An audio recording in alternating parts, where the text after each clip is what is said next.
Là, j'ai tracé un trait, on s'arrête. On arrête de faire ça. C'est simple, mais pas facile à maîtriser. La perspective à un point de fuite, on va le voir, comporte quelques codes. Je vous invite à ne pas commencer par la ligne d'horizon, qui est l'émanation horizontale du centre de votre caméra. Je vous invite donc à commencer par faire un simple carré. Et avec ce carré, vous allez déjà comprendre que vous avez du pouvoir sur la caméra. Donc là, c'est parti, je vais commencer à tracer avec mes yeux un giga laser horizontal, et je vais le mettre au-dessus de ce carré. Ensuite, je vais tracer un axe vertical avec mes yeux, genre...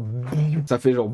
Et ça va tracer, admettons que je vais me mettre un peu à droite, j'ai défini du coup ici ce qu'on appelle le point de fuite. C'est de ce point de fuite que vont aller toutes les fuyantes. Les fuyantes, c'est ce qui sort des arêtes pour aller rejoindre le point de fuite. Ou si vous préférez, c'est ce qui sort du point de fuite pour aller rejoindre les arêtes. Là, j'ai tracé un trait, on s'arrête. On arrête de faire ça. Maintenant, vous avez un esprit, vous avez un cerveau, vous allez apprendre à le sculpter, à le muscler. Donc à partir de là, vous allez contrôler votre main. Vous n'allez pas faire 10 000 traits comme ça pour que votre dessin ne ressemble plus à rien. Ok, vous êtes intelligent, vous allez acquérir de la sagesse et du contrôle. Donc, votre main, vous l'envoyez vers le point de fuite sans tracer, ou simplement avec votre esprit. Et vous tracez, hop, et vous vous arrêtez juste quand il faut. Là où ça définit la profondeur de votre cube. Et vous tracez ici. De la même manière, en bas, vous arrêtez votre trait à l'endroit où vous supposez que ça va rentrer en point de jonction avec le trait vertical. Ici. Et là, bim, on est parti. Et vous faites pareil avec la profondeur. Je veux que vous dessiniez toutes les arêtes de vos cubes. Le but est d'avoir un véritable contrôle sur le volume. Pour ça, vous devez dessiner les arêtes du fond. On s'abonne.